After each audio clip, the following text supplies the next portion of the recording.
Good afternoon, and thank you for being here today as I announce some upcoming changes to the executive leadership of the Baltimore Police Department. About 5 years ago, I tapped Deputy Murphy to be the New Orleans Police Department's Deputy Superintendent of Compliance. To some, his appointment to such a high-profile and important position was controversial. He was only 29 years old. He looked half his age. And as more than one person put it to me, he looked as if he recently graduated from a Hogwarts School of Wizardry or Harry Potter. But appearances are deceiving, as he was by far the most qualified person for the job. Since that time, D.C. Murphy has proved his detractors wrong and the old adage true that you never judge a book by its cover. He is regarded as one of the leading experts in policing reform in this country. Police departments, as well as private and public sector organizations from across and even outside of the United States, call Deputy Murphy for his expertise. Fortunately for him, but unfortunately for us, he is in very high demand. That's why I'm here today to announce that D.C. Murphy will soon be leaving his role as Deputy Commissioner of Compliance in order to pursue other opportunities to advance police reform on a national level. While I'm sad to see such an integral part of our team go, I know that he cannot pass up on those prospects and the ability to do so back in New Orleans, where he and his wife, Amy, can be closer to their families. I'm so very proud of Deputy Murphy and grateful for him for all of the good work he's accomplished under his leadership. We have implemented new use of force and stop searches and arrest policies, as well as retrained the department in these areas using some of the nation's leading law enforcement curriculum and instruction. We began modernizing BPD's notoriously outdated IT infrastructure to move from a primary paper-based police department to a digital police department. This includes the development of the department's new records management system, which will be operational later this year. He launched the EPIC program, which stands for Ethical Policing is Courageous. This peer intervention program, which teaches officers how to intervene and stop a wrongful police action before it actually occurs, and developed the department's first community policing plan, considered a model document by the International Association of Chiefs of Police. These are just a few examples of how we have moved the ball downfield on reforming this department, and D.C. Murphy has been a big part of that, but now it's incumbent upon us to pick up that ball and keep moving forward. To that end, we now need a dynamic and experienced police professional to fill this role. That is why I'm excited to announce that Deputy Commissioner Michael Sullivan will be moving from the Operations Bureau to now lead the Compliance Bureau. Considering who to hire for compliance, D.C. Sullivan stepped up and volunteered for this role. I was struck by not only his selflessness and his vision for the Bureau, but how well he would actually fit. Nearly now 2 years ago, Deputy Sullivan came to the BPD to lead the Operations Bureau and its nearly 2,000 sworn and civilian members. He was already a highly qualified and sought-after professional, having served as the Assistant Chief of the Louisville Metro Police Department. With the same enthusiasm and determination as when he first relocated his family halfway across the country to take on operations, he now brings this to the Compliance Bureau. In his time here, he's worked alongside D.C. Murphy as a partner in implementing many of the department's reforms. Along the way, Deputy Sullivan has developed a good working relationship with our monitors, Judge Bredar, as well as the Department of Justice. One of the most important facts for me when I made this decision was under D.C. Sullivan's direction and planning, how the department handled the mass protests last summer in the wake of the killing of George Floyd. Protesters were able to exercise their First Amendment rights safely and without major incident. This was in stark contrast to much more violent and destructive demonstrations in other major cities, as well as to the civil unrest Baltimore experienced back in 2015. Now, there are many people who need credit for that fact, including our residents, activists, community, and faith leaders alike, and certainly the members of the Baltimore Police Department. But we also need to give credit to Sullivan, who made sure, as the monitors put it, to lower the temperature and avoid provocation. So Deputy Sullivan's performance during these protests is emblematic of why I chose him for this new role. I know that he'll bring the same sense of measure to helping us continue reforming the entire department, ensuring that we police constitutionally, fairly, impartially, yet proactively and effectively. However, by making this move, there is now a role to fill in the Operations Bureau. And so it is my distinct privilege to announce that I will be promoting a member of our own ranks and have selected Colonel Cherie Briscoe to be the Deputy Commissioner for Operations. Colonel Briscoe is the daughter of Baltimore and of the Baltimore Police Department. She has distinguished herself in her 26-year career with the BPD and is well situated to run the department's operations, having held leadership roles in both patrol and in criminal investigations divisions. These include serving as a major in the Western District, where she began her career in the Western, which is historically one of our toughest districts, and where I'm told she requested to be reassigned back to the Western after the civil unrest out of her loving concern for the district, saying at the time, and I quote, "I knew whoever came to lead had to care about the people." Now, to me, that's the definition of leadership, and I've taken notice of how she has exemplified it in every other position she served, including being the lieutenant colonel overseeing an area command of 3 patrol districts, and then a commander of the neighborhood services and special operations sections of the patrol division, and then most recently serving as chief of detectives.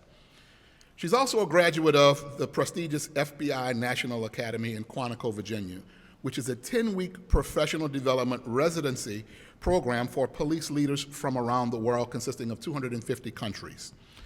This type of command and executive management training is invaluable. It has been a personal priority of mine to make sure that we are properly cultivating the next generation of leaders in this department. So I'm confident that we are building great succession planning and preparing career members of BPD, like Colonel Briscoe and others, to become the department's senior executives. I actually met Colonel Briscoe about a year before I moved to Baltimore. We were at a joint consent decree meeting in Chicago, where I was asked to teach the leaders of the Baltimore Police Department and the Chicago Police Department about what to expect with a new consent decree. A year later, upon moving to Baltimore, I received a call from the then superintendent of the Chicago Police Department, who told me he had been working with Colonel Briscoe and that she was a bright rising star in the BPD. Additionally, Chuck Wexler, the executive director of the Police Executive Research Forum, has known Colonel Briscoe for more than 5 years, where they first met when she was the commander of the Western District. He also met her at a professional development school at Harvard University, where she was representing the BPD. And then she traveled with him and other national leaders on an international trip to Scotland to learn about use of force, where she brought that information back and BPD implemented its de-escalation program called ICAT, one of the first in the country. Certainly, she is well suited for this role. Now, all of these personnel moves will take effect on June 1st, which gives us time to properly transition. We will be going through an application process to fill Colonel Briscoe's position, as well as all and other positions down the line, and there will be further personnel announcements in the coming weeks. With that, I'd like to thank Deputy Murphy for his service and wish him well and good luck in all of his new endeavors, as well as congratulate Deputy Sullivan and Colonel Briscoe on their upcoming new roles. I have the utmost confidence that they will continue to perform at a level of excellence and professionalism that will shape our department into a world-class enforcement agency. I look forward to continue working together because there's still so much to do to make this city safer and to reform the Baltimore Police Department. Thank you again, and at this time I'll hand it off to our mayor.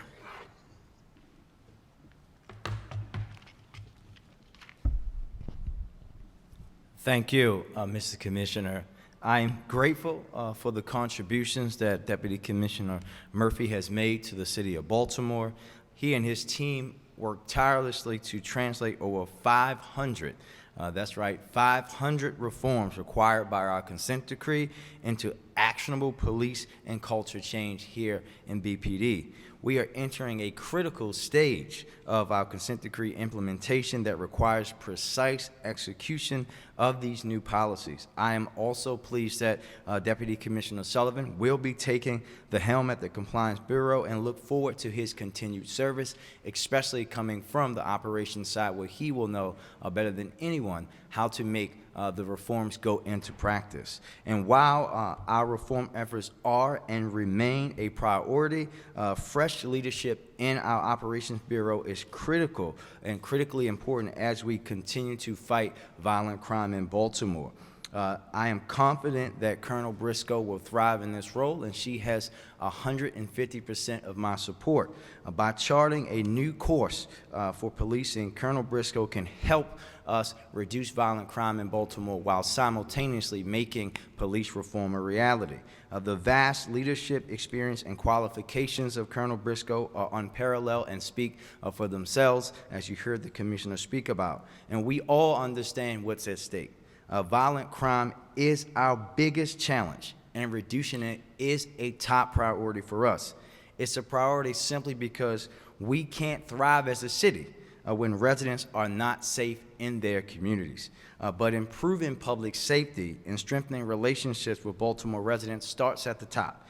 It starts with leaders who are committed to a new culture and a new way rooted in integrity, and Colonel Briscoe is a leader of that ilk. She has been an incredible asset to the BPD, and I'm excited for her to serve as Deputy Commissioner of the Operations Bureau. I look forward to working with Colonel Briscoe and Deputy Commissioner Sullivan in their new roles under the Commissioner's leadership and reaffirming my office's commitment to fighting violent crime each and every day, strengthening accountability and oversight through our consent decree as well. The core tenets of government accountability, transparency, and service highlighted in our consent decree align with my vision and my expectations for all agencies. But we will not, and we will never shy away from fighting violent crime here in Baltimore. I look forward to continuing to work together with Commissioner Harrison and the entire BPD as we chart this new course to work as partners to make our neighborhoods safer. Thank you.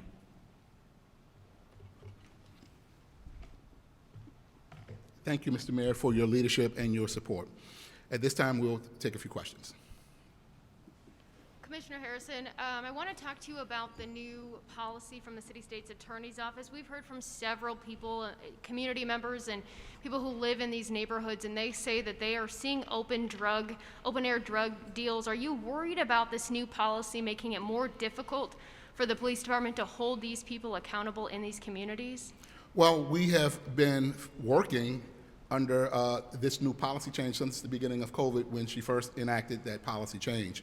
And the department is aggressively going after traffickers and distributors of illegal drugs, and we make those arrests. And those arrests are being prosecuted. She and I have had these conversations. What we have noticed is that while this policy went into effect at the beginning of COVID, it did not make crime go up. It actually went down. Now, that being said, the concern is people who are addicts, people who actually need help. We want to give them the support they need and not necessarily enforcement from the police department. Where there are drug deals, we are actively seeking information and working to build criminal cases against those individuals every day, and those cases are being prosecuted. Are you worried about this making it more difficult to go after these criminals and prosecute them, though, if you're not looking at these drug dealers and on these street corners where it's happening in the open air? Well, we are looking at the drug dealers. I think the issue is not the drug dealers, it's the people who are in simple possession of drugs. Sometimes that could be the drug dealer, sometimes that's a person who perhaps is addicted to the drug, that's why they're out there buying it. But we are paying attention to drug deals. Open air, drug air markets are important to us. We get those complaints every day, and we work with our commanders to make sure that we're investigating them and that when we can catch them, we're holding them accountable. It's not the drug dealers, it's the addicts that are not being prosecuted. Hi, Commissioner. In regards to the changes seen in the police department with the implementation of the consent decree, just the reforms that you wanted to make coming in, what have you seen positively that's changed, and what do you still think needs to be done?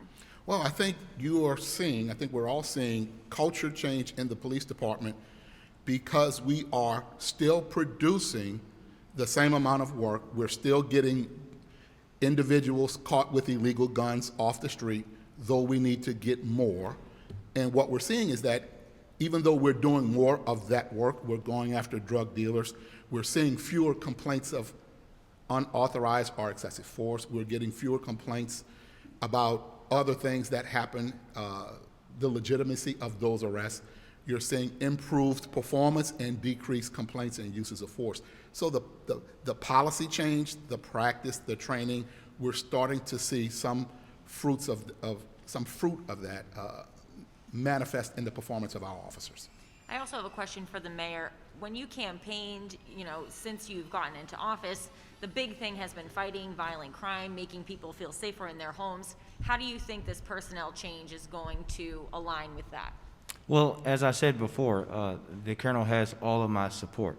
And when you grow up here, as the colonel did, and when you have been impacted by violent crime in Baltimore, it's different.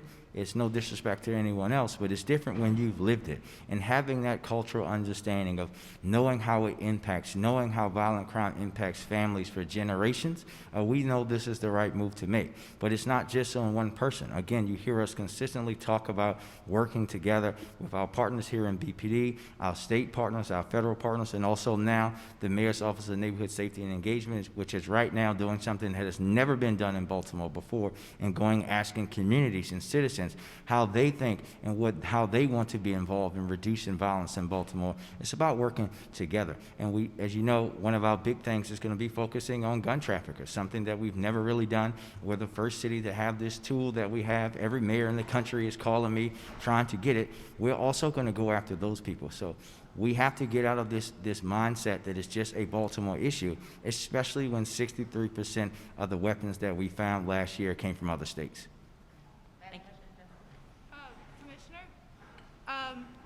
Can you provide any information about, I know it's an ongoing process, but in terms of compliance with the consent decree, do you feel confident that, the city will be able to achieve compliance? I am absolutely confident that this realignment and this reassignment from Deputy Murphy to Deputy Sullivan will not slow down progress. It will continue on pace as expected. We have met with Judge Berdar about these changes, who has given us his support and his confidence as well. We're now in execution phase, and Deputy Murphy was instrumental in helping us build the infrastructure. Deputy Sullivan now has led two major operations in two major city police departments. He is absolutely the right person to help us now execute and hold people accountable for the compliance of our consent decree. What would you say to residents, though, who are looking for changes? I know that a lot of it has been policy changes now, but for people that are on the street, what can they expect? Well, like the first question, we're already demonstrating increased outputs or workflow by the members of the police department, while at the same time showing decreases in complaints from citizens, complaints by supervisors.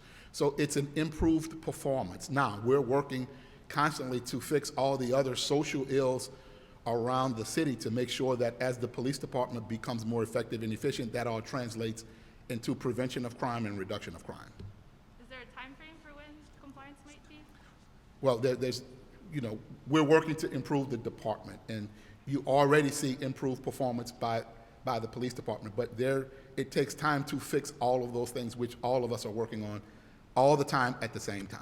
All right, thank you, sir. All right, thank you.